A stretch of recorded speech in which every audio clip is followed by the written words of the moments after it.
Oke, baik. Selamat siang semuanya. Perkenalkan, nama saya Meli Siombing, kelas TSM 2101, NPM 21130021. Oke, pada hari ini saya akan membahas mengenai penjadwalan. Jika Anda hidup, Anda adalah orang kreatif sebagai mutu. Baik, langsung kita masuk ke penjadwalan proses, di mana ada pun penjelasan dari berikut. Deskripsi penjadwalan proses. Penjadwalan proses merupakan kumpulan kebijaksanaan dan mekanisme di sistem operasi yang berkaitan dengan urutan kerja yang dilakukan sistem komputer. Sedangkan proses sendiri merupakan unit kerja terkecil yang secara individu memiliki sumber daya unit pemilikan sumber daya. Tugas dalam penjadwalan: 1. Memutuskan proses yang harus berjalan. 2. Memutuskan kapan dan selama berapa lama proses itu berjalan. Adapun sasaran utama penjadwalan: 1. Adil, fairness. Adil adalah proses-proses diperlakukan sama, yaitu mendapat jatah waktu pemproses yang sama dan tak ada proses yang tak kebagian layanan pemproses sehingga mengalami starvation. 2. Efisiensi atau utilisasi pemroses dihitung dengan perbandingan rasio waktu sibuk memproses. Adapun waktu tanggapan responsi time. 1. Sistem interaktif. Waktu tanggapan dalam sistem interaktif didefinisikan sebagai waktu yang dihabiskan dari karakter terakhir dari perintah dimasukkan atau transaksi sampai hasil pertama muncul di layar terminal. Waktu tanggap ini disebut terminal respon. Sistem real time.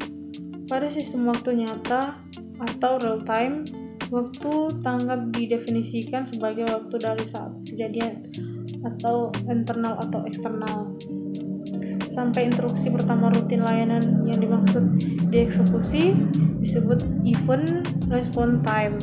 Sasaran penjadwalan adalah minimalkan waktu tanggap. Turnaround time. Waktu yang dihabiskan dari saat program atau job dimulai masuk ke sistem sampai proses diselesaikan sistem. Throughput adalah jumlah kerja yang dapat diselesaikan dalam satu unit waktu. Adapun tipe-tipe penjadwalan jangka pendek, short term schedule. Penjadwalan ini bertugas menjadwalkan alokasi pemroses di antara proses-proses ready di memori utama. 2. Penjadwalan jangka menengah, medium term scheduler. Penjadwalan jangka menengah adalah menangani proses-proses sweeping atau aktivitas pemindahan proses yang tertunda dari memori utama ke memori sekunder. 3. Penjadwalan jangka panjang, long term scheduler. Penjadwalan jangka panjang bekerja terhadap antrian batch proses dengan penggunaan sumber daya yang intensif dan memilih batch berikutnya yang harus dieksekusi. Oke, baik. Boleh kita lihat gambar tipe-tipe penjadwalan jangka panjang. Bisa dia dikatakan ke ready queue. Penjadwalan jangka menengah ke suspended blocked queue. Lalu batch queue, dia bisa masuk ke ready queue. Lalu program interaktif, penjadwalan jangka pendek. Lalu suspended ready queue. Penjadwalan jangka pendeknya boleh juga ke CPU.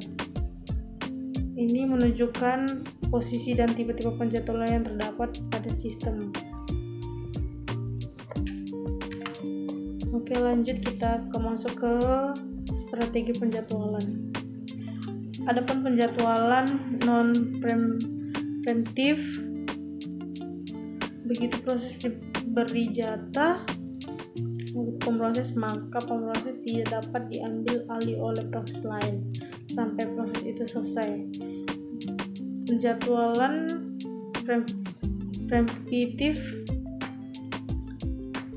saat proses diberi jatah waktu pemproses, maka pemproses dapat diambil alih oleh proses lain sehingga proses disela sebelum selesai dan harus dilanjutkan menunggu jatah waktu pemproses tiba kembali pada proses itu. Oke, next kita lanjut ke algoritma penjadwalan. Adapun algoritma yang merupakan strategi non-preemptif. 1. FIFO, first in first out. 2. SJF, shortest job first. HRN, high health ratio next. MVQ, multiple feedback queues. Adapun algoritma yang menerapkan strategi preemptif, RR, round robin. SRF, shortest remaining first. PS, priority scheduling. GS, guaranteed scheduling.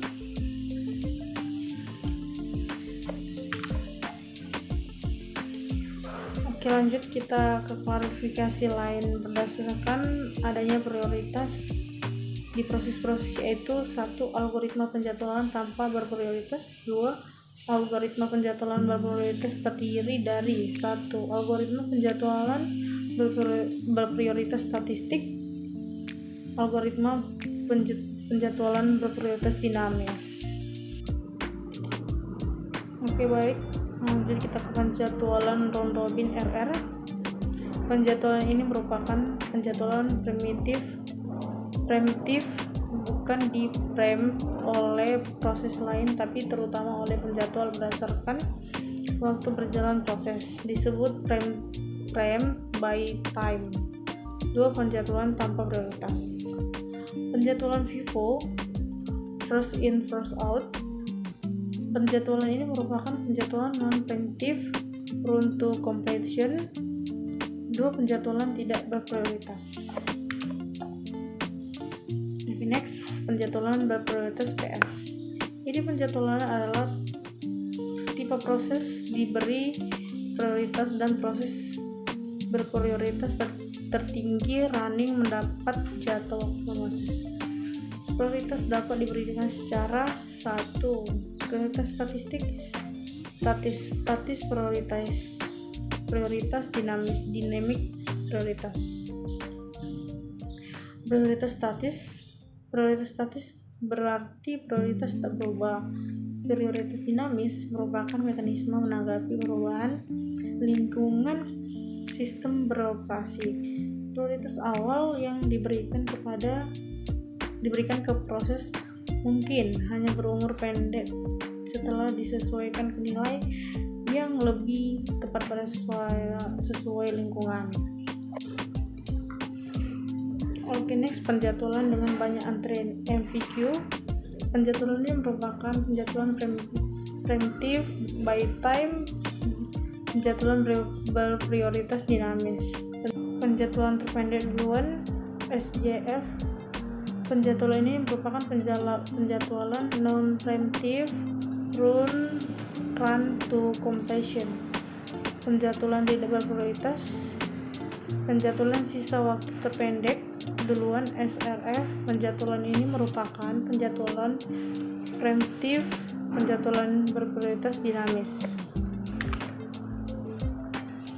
Penjadwalan rasio tanggapan tertinggi duluan HRN. Penjadwalan ini merupakan penjadwalan non-preemptif, penjadwalan berprioritas dinamis, penjadwalan terjamin GS. Penjadwalan ini merupakan penjadwalan preemptif, penjadwalan berprioritas dinamis. Variasi yang diterapkan pada sistem waktu nyata. Karena sistem waktu nyata sering mempunyai deadline absolut, maka penjadwalan dapat berdasarkan deadline. Proses yang dijalankan yang mempunyai deadline terdekat, proses yang lebih dalam bahaya kehilangan deadline, dijalankan lebih dahulu. Proses yang harus berakhir 10 detik lagi dapat prioritas di atas proses yang harus berakhir 10 menit lagi. Penjadwalan ini disebut Earliest Deadline First atau bisa disebut EDP. Demikian akhir presentasi saya. Saya ucapkan terima kasih. Semoga apa yang saya sampaikan dapat bermanfaat. Terima kasih.